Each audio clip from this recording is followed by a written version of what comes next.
In the June 2024 Nintendo Direct, Zelda fans were treated to their first taste of the 21st game in the series.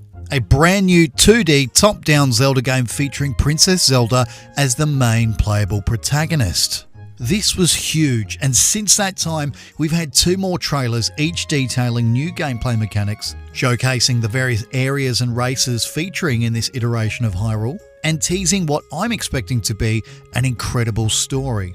One that could possibly fix a major sticking point in the Zelda timeline. My name is Bodge and welcome to my brand new channel. Today I'm going to share with you my theory on how Echoes of Wisdom will affect the Zelda timeline and the specific object that links two timelines together. As I was preparing for another video, I rewatched the initial release trailer from the June Nintendo Direct. There was so much to be excited about and loads of shocking moments in that revealed trailer that one thing, while still notable, fell by the wayside for me. The trailer began with Link fighting Ganon, which is crazy in itself. I mean, what trailer begins with the final fight? But that was just the beginning. We see Link, our hero, fall into an abyss. As Link falls into darkness, he lets loose a single arrow towards the crystal that Princess Zelda is imprisoned within.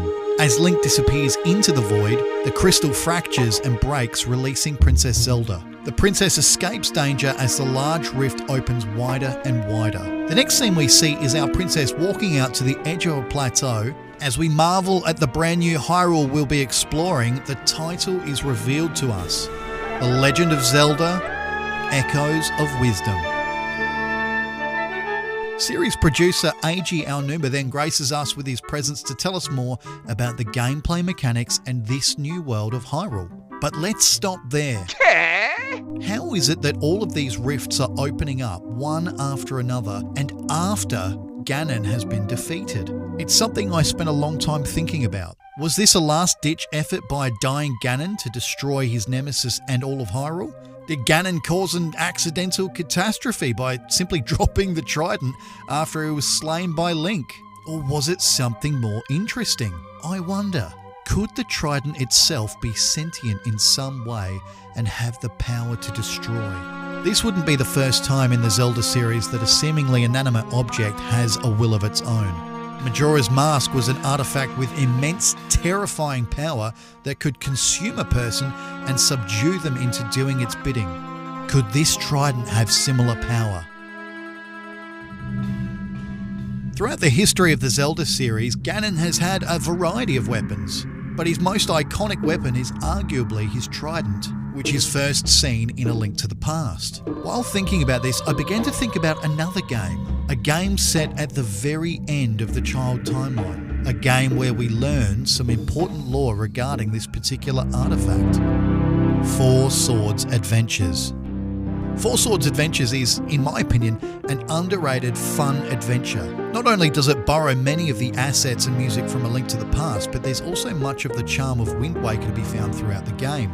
It's also a game that features two of the Zelda series' big bads in Ganon and Vaati. The beginning of the game sees Princess Zelda and the Six Maidens checking in on the Four Sword in which Vaati has been sealed. The seal is eventually broken and Vaati escapes. As the game progresses, it becomes clear that someone other than Vaati is hiding in the shadows, carefully scheming and waiting. When Vaati is finally vanquished, we discover that Ganon has been pulling the strings all along and a second big boss battle commences. Ganon's backstory in Four Swords Adventures is an interesting one.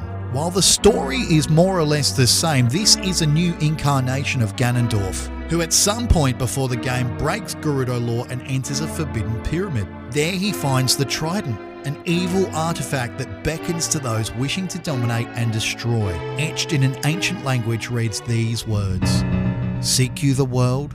Seek you power? Does your soul despise peace and thirst for more? Does your soul cry for destruction and conquest? We grant you power to ruin the world. The power of darkness, evil. Spirit of magic trident, you are the king of darkness." It's lore like this that makes it an absolute crime for there not to be more conversation around Ganon's most iconic tool of destruction.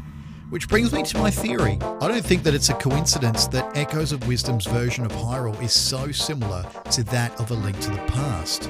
Outside of remakes, remasters and direct sequels, we're not accustomed to seeing iterations of Hyrule so closely resembling others. I think it's also interesting to note that Nintendo have recently decided to release a port of the original Four Sword game to the Nintendo Switch. And they've gone to enormous effort to create servers so that people can play the game with each other, something that made it very hard to complete the game when it was originally released. Now that's a lot for a console that's not far off being replaced.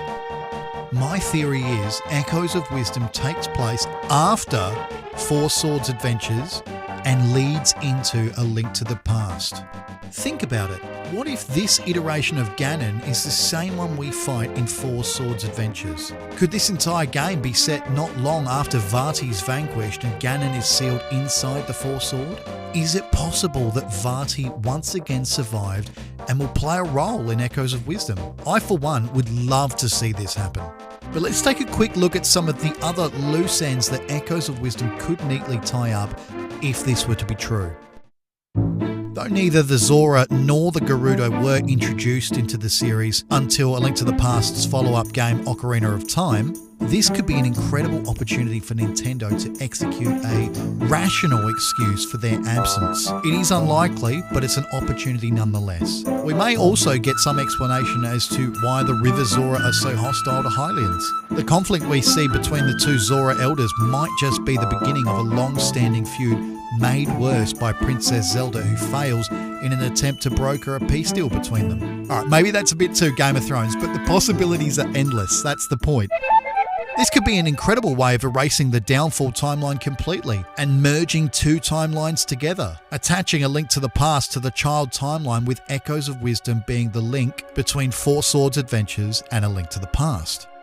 I know this sounds crazy, but the series has done far crazier things, and honestly, this isn't too far out of the imaginative scope. It would also explain why Echoes of Wisdom is set in a world that looks just like A Link to the Past's. And as for Ganon's trident and the design differences between Echoes and A Link to the Past, though they do look different, I'm betting that it's the same artifact. After all, the design of the Master Sword has changed over the years. Why couldn't Ganon's weapon?